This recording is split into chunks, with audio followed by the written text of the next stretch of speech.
বোঝে না ওরা, ওদের জিনিস আছে না, ওরা বোঝে যে আমাদের মহিলা।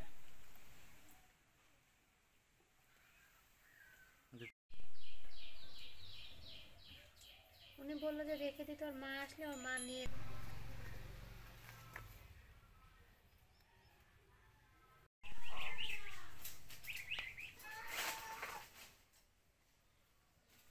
এসে কাউকে বললেই হবে যে এখানে গোরস্থান কোথায় আছে, বাজারে এসে উনি আসে কোথায়?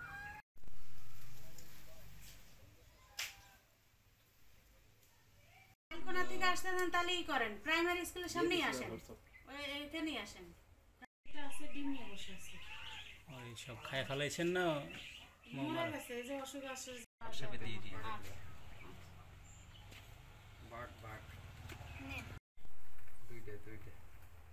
গোটা উত্তরবঙ্গে একটা রেস্কিউ সেন্টার আপনি নাটোরে পাবেন কোথায়? বাজারে আগে আসেন, এসে বলে বাজারে আসেন।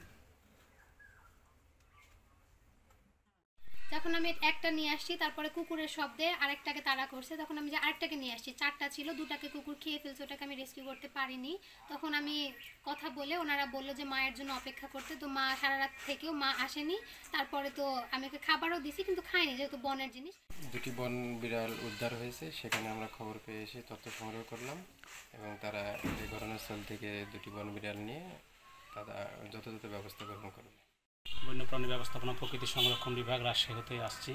এটা আমি মুঠোফোনের মধ্যে জানতে পারি যে এখানে বন বিড়াল আটক হয়েছে। এটা এখন আমরা রাজশাহী বন্যপ্রাণী ডিভিশনে নিয়ে এটা উপযুক্ত পরিবেশ এবং তার প্রাকৃতিক পরিবেশে দেওয়ার চেষ্টা করব এবং সে কোনো ইনজুর আছে কিনা সে বিষয়ে আমরা একটু দেখভাল করব। আমরা খবর পেয়ে আজকে নাটোরের বাগাতিপাড়ায় বন বিড়াল দুটিকে উদ্ধার করতে আসছি। তো সারা বাংলাদেশব্যাপী আমাদের যে সংগঠন আছে বিবিসিএফ, এটা স্বেচ্ছায় কাজ করতেছে এবং বন্যপ্রাণী সংরক্ষণ সারা দেশব্যাপী কাজ করতেছে। তো আমরা এখানে এসে দেখলাম দুইটা বন বিড়ালের ছানা পাইছে। তো এখন আমরা রাজশাহী বন্য বিভাগের সাথে এটা রাজশাহী এখন আমরা ট্রান্সফার করে দেব।